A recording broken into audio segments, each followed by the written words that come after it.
was his gospel to the Epicureans, to the Stoics, to the general people of Athens, as we've talked about in great detail last week, it's not from this place of wrath and anger and judgment. And I just can't believe you guys are doing this, and I just hate you, and why don't you change, and how disgusting are you, all these ideas. No, he comes there and he sees this, and he goes, no, this is a terrible thing. Let me explain to you the God that you don't know. He says, I see that you have this altar over here. And when he says, I observe that you're very religious, it literally is, I observe that you fear greatly all your deities. There's something inside you have a great fear. You fear your deities. That's what he means when he says, I see that you're religious. And he says, and I saw that you have this altar to an unknown God. And that's literally what it was. It was out of fear, out of concern that there was some God that they might have forgotten at some point or didn't serve or whatever. They had this little altar over here. And it was like, just in case altar. Like, we'll throw this guy a banana just in case, whatever happens. That's not a healthy life, right? That's not encouraging. That's not secure. That's not any of those things. Idolatry always destroys. So Paul comes along and he says, I want to tell you about the God that you don't know, that you admit you have this altar to that you don't know. And that's where we kick up this morning, because it's actually pretty dang encouraging how idolatry versus who Jesus is. Unfortunately, and why it's encouraging, is because many times we can let idolatry or religiousness or creep into our Christian walk, which is exactly what God does not want. And he says there in verse 24, the God who made the world and everything in it, being the Lord of heaven and earth, does not live in temples made by man. So the first thing he talks about here is he says, I'm going to tell you about the Lord of heaven and earth, that he created everything. Now, obviously, this is going to go against the grain of everything that they're saying, right? This is going to upset the Stoics. It's going to upset the Epicureans. It's going to upset all the idolatrous bystanders. It's going to upset the Jews. This is an upsetting thing. And we're not out to upset people or try to offend people, but we do want to give people the truth. And we already talked about his motivation is love. But what he says here, he says he's the Lord of heaven. There's different words that are translated Lord in the English. You might recall way back in the beginning of the Gospels, when Peter has an interaction with Jesus. Remember, Peter's already met Jesus. We read about it in the beginning of John. And then he ends up going fishing. And remember when Peter and some of the fellas, they're standing on the beach, and Jesus walks up to them. They're cleaning their nets. And Jesus says to them, hey, why don't you shove off and we'll do some fishing. And Peter says, Master, we've been fishing all night, and we haven't caught anything. But at your word, we'll go out and we'll drop the nets. Now, the word master there, it'd be like it's a term of respect, meaning something along the lines of essentially rabbi with authority, or somebody like a principal of a school, something like that, headmaster. That's the word he uses for Jesus. He says, you know what, because you have some authority, you're a rabbi. He's humoring him. He says, okay, we'll go out and let down this net in the middle of the day when nobody catches fish, and we'll see what happens, right?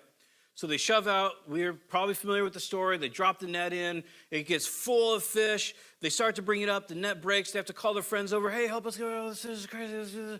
And then Peter, in the midst of it, turns around and he says, depart from me. I'm a sinful man, Lord.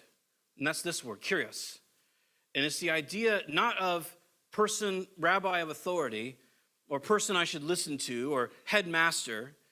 It's authority of the universe, the person with all the authority.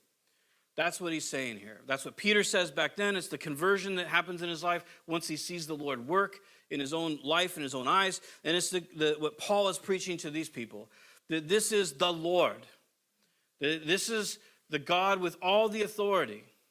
And the cool thing as we progress through this is we see what God does with his authority. Human beings and idols, as they were, misuse authority all the time, don't we? You ever misuse your authority even with your own kids? You're just so chapped about something. It's really easy to exercise authority wrongly over a child, isn't it? Because all they can do is stare at you. There's literally nothing they can do. It's a pretty ugly thing when it happens. And I think, well, I don't know about your life. I've done that before, just been upset about something and be like, oh, why did you do that? I remember one time I was, I don't know why, I was laying on the floor. I think we just got a new puppy. And Chloe decided for whatever reason, she was a great kid, she's a playful kid, to just do like this power bond knee right to my groin. Yeah, it was awesome. And so like it was one of those things where you just instantly have pain. And so I like kind of sat up from this fetal position and I was like, why would you do that? And I was like super intense and angry and, whatever. Not justifying it, just telling you what happened. And her little face crumpled. It just crumpled. And she welled up with tears and she said, I'm so sorry. And it like broke my heart because I realized what I had done. And my wrath over my pain, just complete innocent, just trying to have fun and join in with the new puppy thing. A mistake was made, a big one, but a mistake was made, right? And she caught my wrath for it. And it ruined her. It destroyed her little heart right then. And it was devastating to me. We're familiar with what misused authority is like, right? It's terrible. But Paul's going to go on here, and he's talking about how and why God uses his authority. And the first thing he says, he created everything. He created. We use oftentimes our authority to destroy, whether it's to destroy someone who gave us a cold latte, or to destroy someone we think deserves it, to destroy someone who didn't serve us fast enough. We can get so weird and we try to use, but he has always used his authority from the beginning to create and to bless. And that's really the difference that we'll see as we go through this, that Paul's making. He's saying your idols, they demand service and appeasement and sacrifice. Have you ever felt that way about God? Have you ever felt that way about coming to church? If I'm going to be good this week, I should probably come to church. If I'm going to appease God, I really want this job, I should probably pray or go to church or something, and then I'll show God, like, I'm in, give me this job. We get all sorts of weird ideas in our mind they're idolatrous. They're religious. I'm going to appease God, and therefore he'll give me what I want. And Paul's going to show, no, that's not God at all. That's not who he is.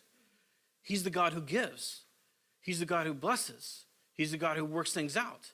And he begins by saying he's the Lord. He has all authority over Zeus, authority over Athena, and every other person that you can mix in there. Neptune, all the gods, Greek and Roman, all of them, he has the authority.